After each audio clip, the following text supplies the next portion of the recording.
Did you think kings died on the battlefield? That empires collapsed because of war or rebellion? Think again.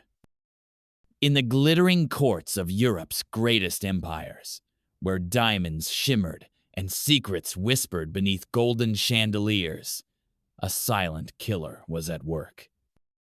It didn't wear armor. It didn't carry a sword. But it brought monarchs to their knees. This wasn't an enemy from a foreign land. It was more intimate. A kiss. A touch. One forbidden night, and everything changed. Before we go further, ask yourself, what if certain kings had lived longer? What if queens had given birth to heirs? What would history look like if one disease hadn't haunted the royal bloodlines of Europe? If that question gives you chills, hit subscribe and leave a comment. You're about to hear the untold story of the disease that ruled the rulers. It was called Syphilis, the Great Imitator.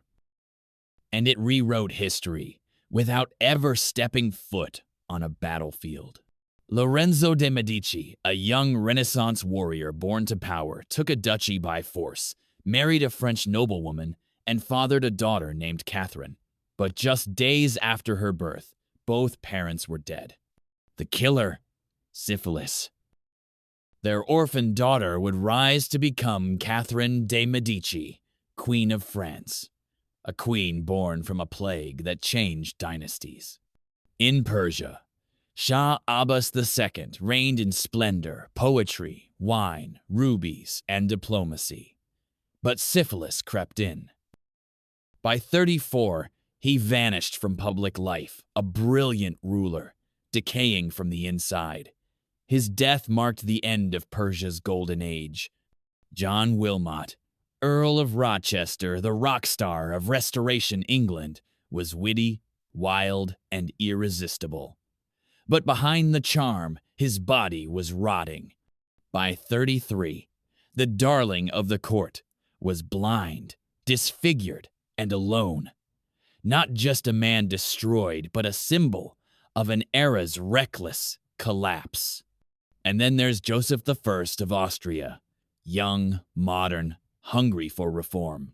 But pleasure came with a price. He passed syphilis to his wife, rendering her infertile. When Joseph died at 32, the Habsburg line faced chaos. No male heir meant war. The War of Austrian Succession wasn't sparked by armies, it was born in a bedroom. Louis I of Portugal preferred poetry over politics. He never wanted to be king, but fate forced his hand. Yet in secret, affairs with actresses and commoners led to infection. Syphilis consumed him slowly, his mind unraveling, until, at 50, the poet king died a shadow of who he was. Rudolf, Crown Prince of Austria, carried the hopes of an empire. But depression, disease, and disillusion led him to a remote hunting lodge. There, with his mistress, he ended both their lives in a final, desperate act. That moment didn't just kill a prince. It broke the future of the Austro-Hungarian Empire. And then came Archduke Otto, the Wild One. Nude dinners, scandalous affairs, a disgrace to his house. Until syphilis silenced him too. The disease devoured part of his face. He wore a fake nose. He died in shame. And just a few years later, the empire he belonged to collapsed. So ask yourself again, what destroyed these monarchs? What reshaped entire kingdoms without a single war? It wasn't politics. It wasn't revolution. It was a disease, passed in whispers and shadows, feared but never spoken. From Florence to Vienna, syphilis haunted royal beds. And for centuries, there was no cure. Only pain, only madness, only death. Until 1928, when a moldy petri dish changed everything, penicillin. But for those kings and queens, it was far too late. Syphilis didn't just ruin bodies. It ended bloodlines. It shaped empires. It rewrote history. So now you know, the disease that ruled the rulers. Subscribe for more truths history tried to bury and leave a comment below.